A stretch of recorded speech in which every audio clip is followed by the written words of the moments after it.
So Tierra, are you saying don't faith with Starbucks because the logo is satanic? No. What I'm saying to you is 1 Corinthians 10:23. I have the right to do anything, but not all things are beneficial. I have the right to do anything, but not everything is constructive to my spirit. The warfare coming out of New Age is not for the weak. And the demons that I invited into my life practicing these things did not want to let me go.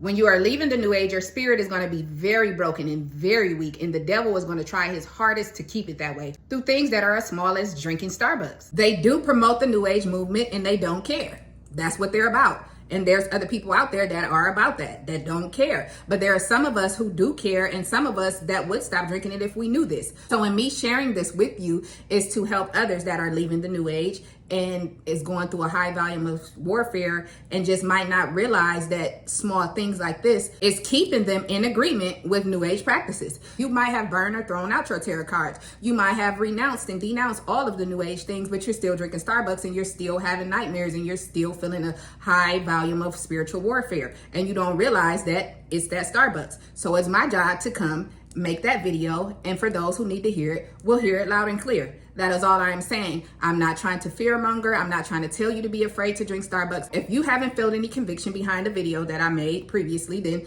that video was not for you. I have renounced all things New Age, even New Age coffee.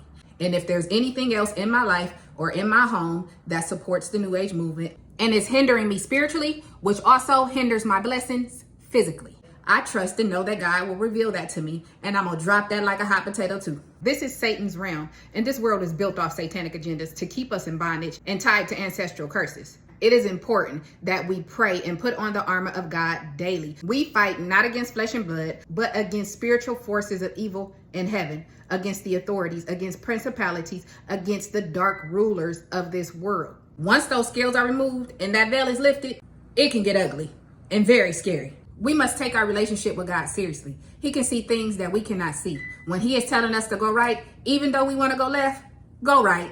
Because his will is what's best for us. So it's best to do what's pleasing to him. You ever heard of the saying, there's nothing new under the sun? Where you think they get video games from? Whether you want to accept it or not, you are a character in this 2-player game called life. Who do you want to play your character and hold your controller? The devil? Who don't play fair? Who puts a blindfold over your eyes so you can't see how to get out of that cave? Who keeps you running in circles and glitching in all that mess? Or do you want God to hold your controller, who gave you an entire book of cheat codes so you win every single mission? See what I'm saying? When you let the devil hold your controller, you are nothing more than an NPC. Gang, gang, gang, gang.